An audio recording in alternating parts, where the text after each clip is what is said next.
Welcome back to Super Sentai Review, episode 177. You're probably thinking, wait, didn't you see the last video for this series, 177? That was actually 176. My mistake about that. Now, we're still doing Dynaman. We're doing episodes 30 to 33 of Dynaman. The big thing about these episodes is the last of the original form of monster used in the series. Yes, because there 34, we basically switch over to a different type monster, and they use that type monster for pretty much the rest of this series. And fun fact, this was the first series that did this, where they run out of monsters, so they basically just end that batch and just create a new, updated version of it. Mostly, anyways. We have 4 monsters here. Of these monsters, we have the Torn Ant Evo. He's basically a study guy. Mantis Evo. Spider Evo. Yes, a spider monster. And Mammoth Evo. Torn Ant Evo. His whole thing, study the Rangers' moves and basically figure out to basically beat them. Excuse me. Kind of in a way, it does work at first. And then, of course, basically, he didn't say all the moves, and then eventually he's beaten. Yeah, it's quite an interesting idea. Basically, a monster study all the moves, which, by the way, this is not the first study monster they've actually had in the whole history of Super Sentai. They actually had one during Bad Fever J, believe it or not. Yes, seriously, a study one.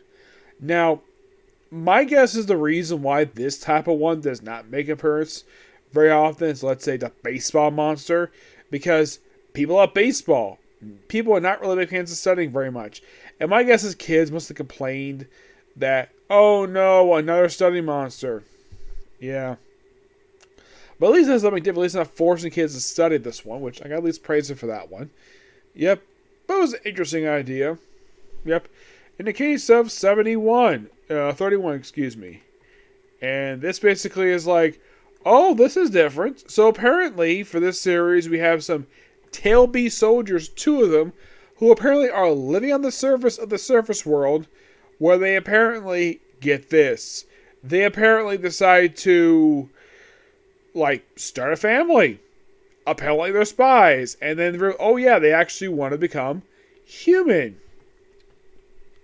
And get this, their son does not know the fact he's actually a salamander. He has no idea about that. He has no idea.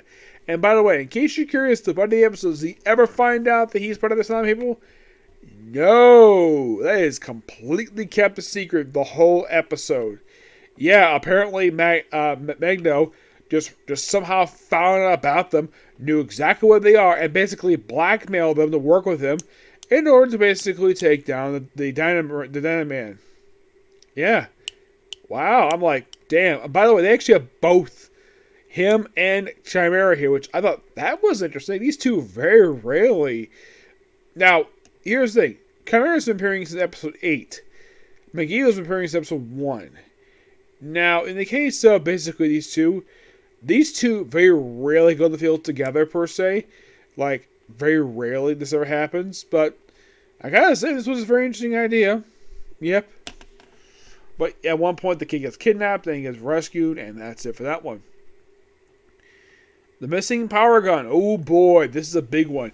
This feels like an episode they spent a lot of money on this one because there's lots of explosions. It felt like this was a war episode, but done in a pure fun way. Where we have this inventor who invents basically a flying bicycle. Yes, seriously. And then eventually he decided to make a freaking power gun. Yes. That apparently is so powerful it destroys an entire island.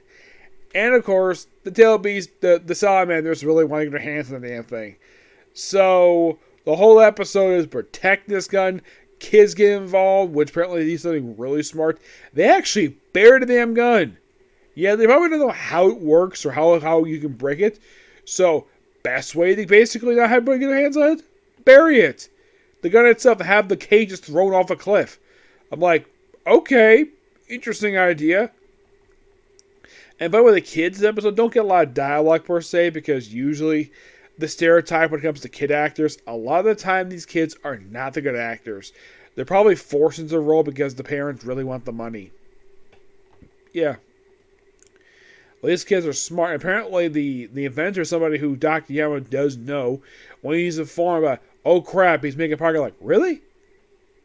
And basically, he does chastise him later on for it. That he does bring it. I don't know if this is really true or not.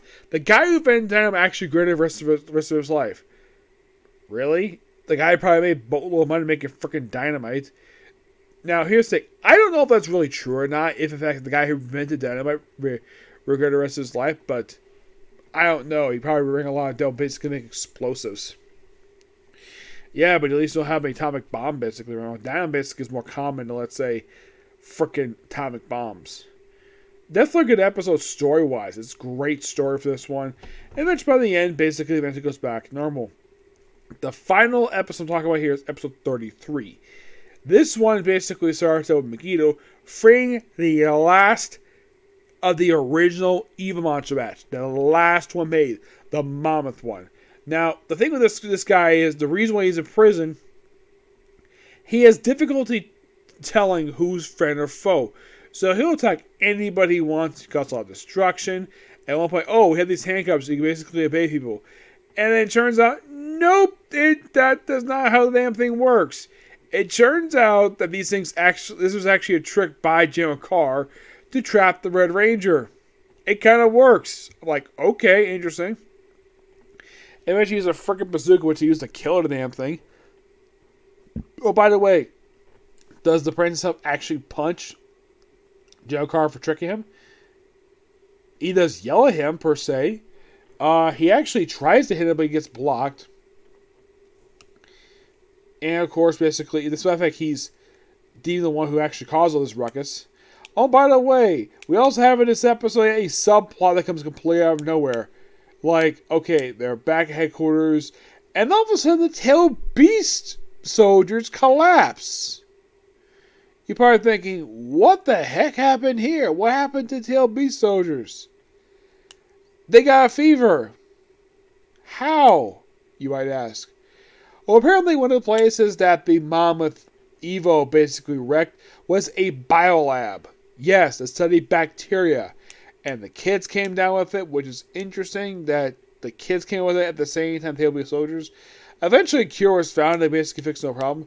And, of course, the monster himself was destroyed in the episode. But, damn, this was it's like 2 good story episodes in a row. Like, 3, like, wow. Like damn. It's like, the writing is definitely improving here, which, gotta praise it for that. No more goofiness. This is very serious. Oh, by the way, the thing ends with General Carr saying, you may have defeated this batch of monsters, but I'm going to make more. A brand new set of monsters for you to face in the future. Actually, for the next episode. Yep. But yeah, that's it, particular view. I'm still enjoying reviewing Dynaman. I have roughly 18 episodes left to go. I'm hoping to get back to watch my 2 anime. But next up is a Comic Corner, and it's on to Chainsaw Man. Yes, I will get to this tonight. Okay, next video. Bye.